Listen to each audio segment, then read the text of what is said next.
On the spot news media, we got the latest news. We don't care about the views, we just representing right. Put local news internationally every night. On the spot, wave that Jamaican flag from left to right. Let's get it right, y'all know the type.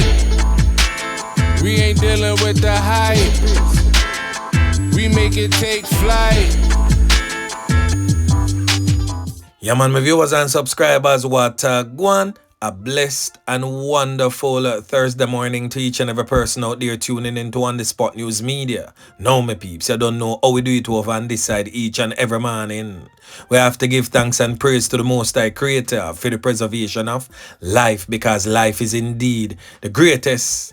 So in the morning, my peeps, I have a few stories to share with you, the regular members of Chan Public and also members of the diaspora. So please like the video, share the video, watch the entire vlog so you can get a full understanding and a better appreciation of everything we are going in Jamaica. So watch this now, my peeps. We're going to kick it off with some international news coming out of Brixton in England, where this Jamaican male presently on your screen identified as Kevin Burke, who is said to be a popular DJ from Nine Elms and Wembley Market, who resided in Brixton, London, England, was convicted at the Croydon Crown Court and received 25 years for a hold on and take type of abuse of his two nieces. When time I say hold on and take, you understand that the little grapist mentality, this brother you have a classic example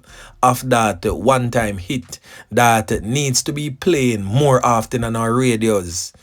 Dirty man, you dirty man, leave the people, pitney them alone. Yeah man. And he was convicted and a 25 years sentence was handed down.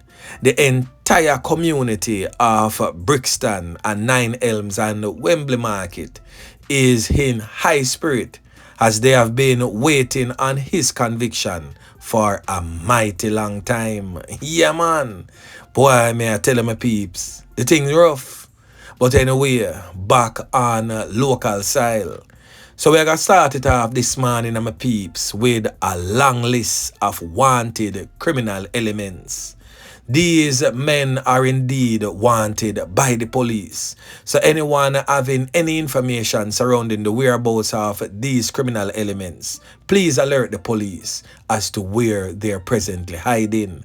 And as always, if you don't trust the police, link on the Spot News Media or any like-minded vlogger, give us the information and we will most definitely pass it on to the relevant authorities who can make effective change. Now, the first criminal element on this particular list is Jermaine Balfour, otherwise known as Parky, one of the criminal elements that was seen in that Angola video with the criminal elements them out there knocking it and clapping it. Now Parky, you are wanted, and I think that this is the final time your picture will be posted. The next time you're posted is either in handcuffs or you're spread out like a sheet, no longer among the land of the living. So take heed. The next man presently on your screen is wanted by the police also. He has since been identified as Michael Irons, otherwise known as Blacks, but sometimes he goes by the name of Michael Anderson.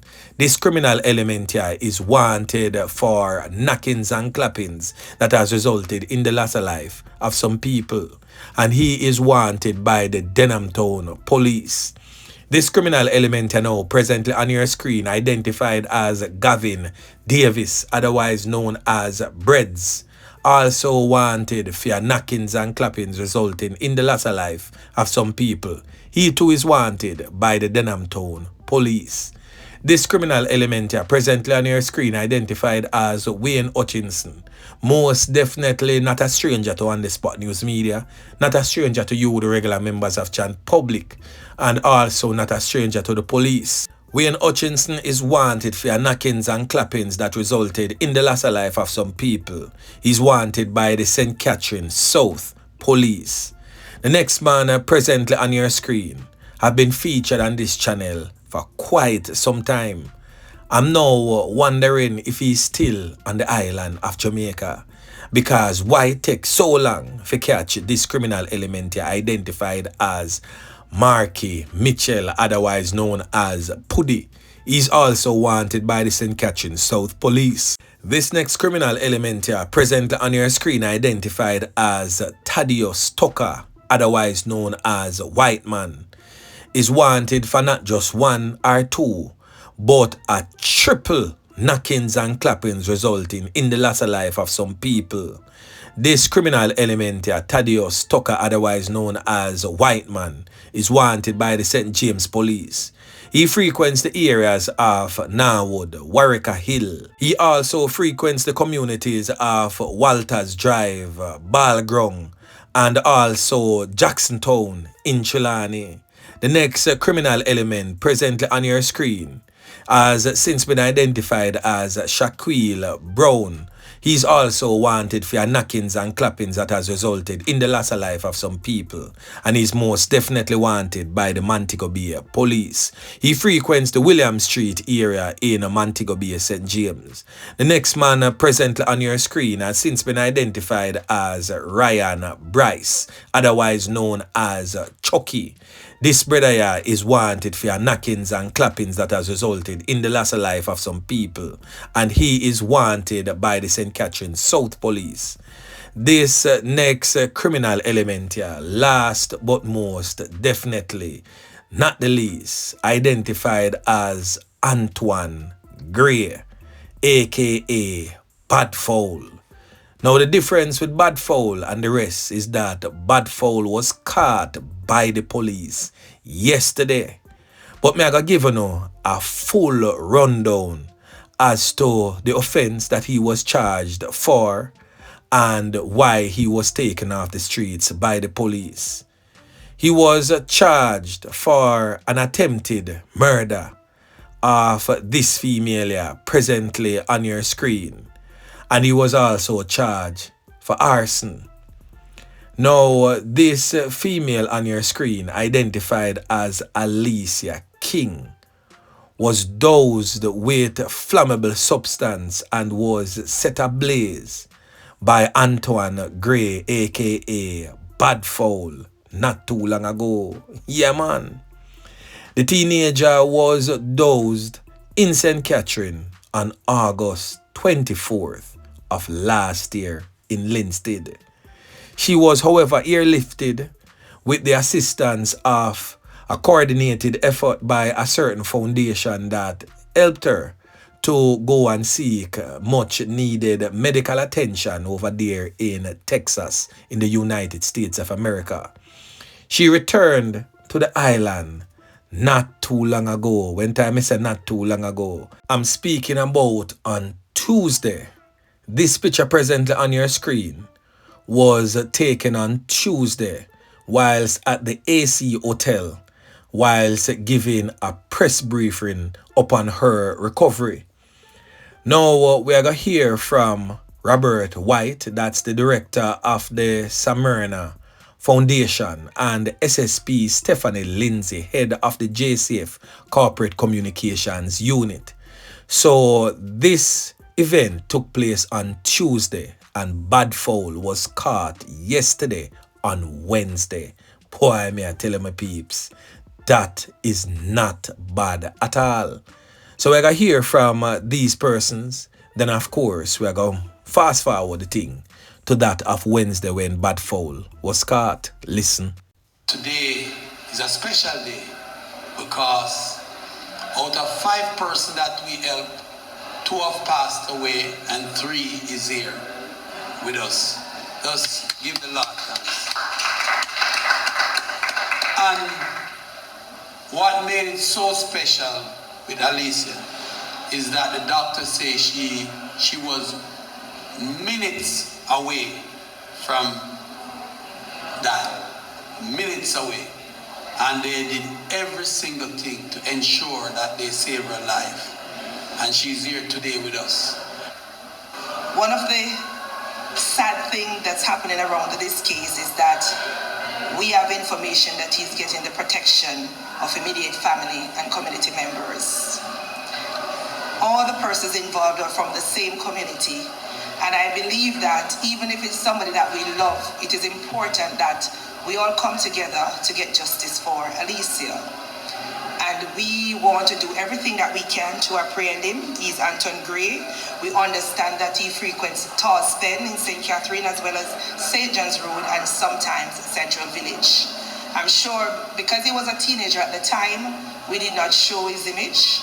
But come tomorrow, his image will be on our Wanted Wednesday feature. Now, my peeps, just as his picture hit the internet, right across social media, the criminal element Antoine Gray, aka Bad Fowl, was caught by the police at a hideout in Central Village, St. Catherine.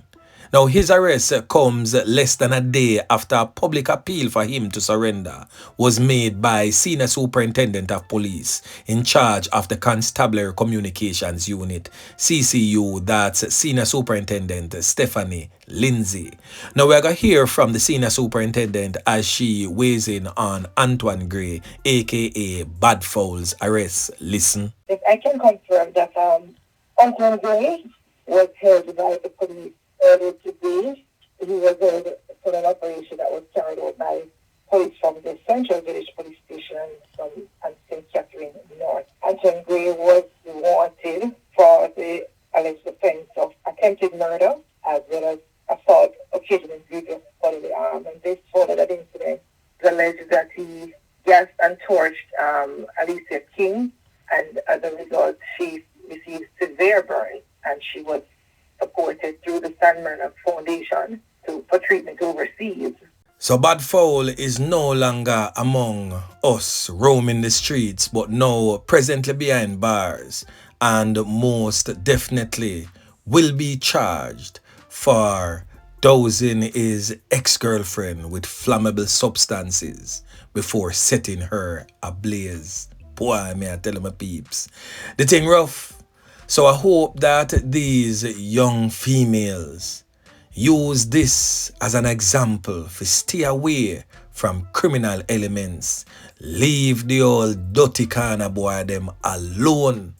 Because when you find yourself caught up with them and want to leave, most of the times, sadly so, your end is most definitely not a great one. Yeah, man. So anyway, my peeps, make we move on.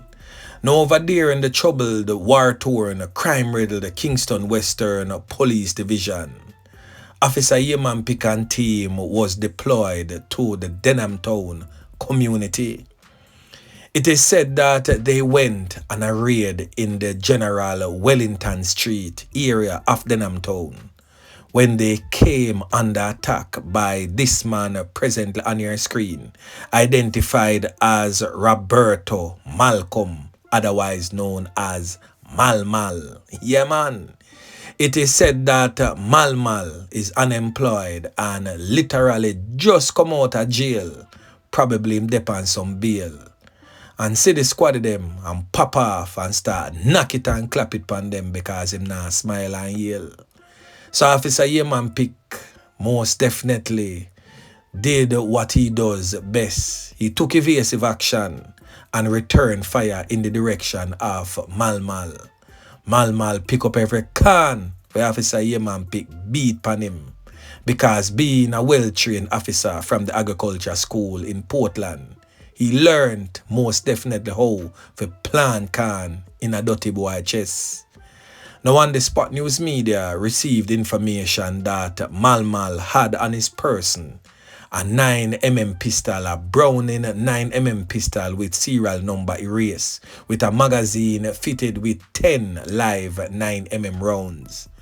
Now a video is in circulation, and on the Spot News Media will most definitely be placing it on his Instagram. And that's for those who don't know it, on the Spot News Media 876 on Instagram, where the police was seen removing the body of Mal from a yard along Wellington Street and placing the body in the back of their service unit, which is a pickup.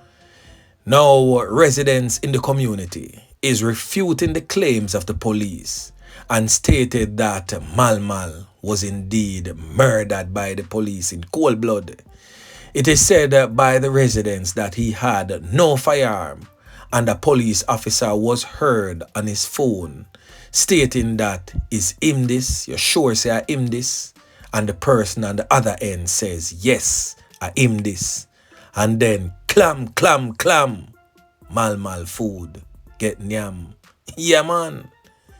No, this is always the claim of the residents. Now, I am not for sure if what the residents are stating is true or what the police is stating is true. But one thing I know for sure though, that Mal is a noted and reputed Nakis and Clappis. He is most definitely not innocent by a long shot, literally. Yeah, man. So anyway, make we continue. Now, another fatal knockings and clappings go on over there in Salt Spring in St. James. This man presently on your screen fell victim to the hands of criminal elements in the Salt Spring community. He has since been identified as O'Shane Richards, said to be age 25 years old. Now, what actually took place in my peeps is that he got in from work and took his parents to the community of Flower Hill, which is the neighboring community. Upon his return, he was ambushed and approached by criminal elements who opened gunfire, hitting him all over his upper body and head. Now, residents in the streets, people on the ground, I said, this youth here is the furthest thing from a old dirty kind of boy, as he is a hard-working young man who has been living a very decent and law-abiding type of lifestyle. So residents are basically up in awe, wondering what could have caused these criminal elements to take his life in such a fashion. It is most definitely really sad indeed if this man was really not a criminal element or associating himself with a criminal element, and to lose his life in such a fashion. But On The Spot News Media will most definitely be checking this one out to its fullest to see if we can uncover the real and true identity of O'Shane Richards, or to see if what has happened to him is a general thing that has been happening to many. They can't catch quack or catch him shot type of thing. Yeah, man. So anyway, my peeps, the knockings and clappings continues. So right now, remember to like, share, subscribe to the channel. Stay tuned to On The Spot News Media as I continue to bring you fresh news and updates in subsequent newscast. On The Spot News Media. Yeah, man.